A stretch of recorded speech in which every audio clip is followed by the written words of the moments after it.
Hello guys, ngayon pupunta tayo sa ating mga tanim. Ngayon medyo maulan, pero titingnan natin ang ating bulaklak. Ang ganda, diba? Meron pa dito. Yan ang ating mga tanim. Meron ding mga bangkas din ito, tulips.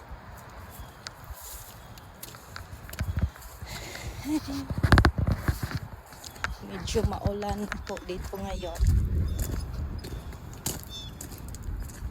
at sobrang lamig. Ito ang ating garden.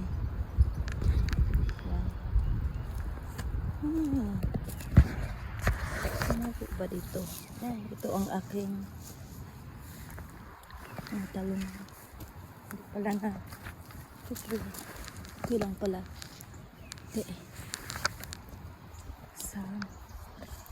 Ito po ang ating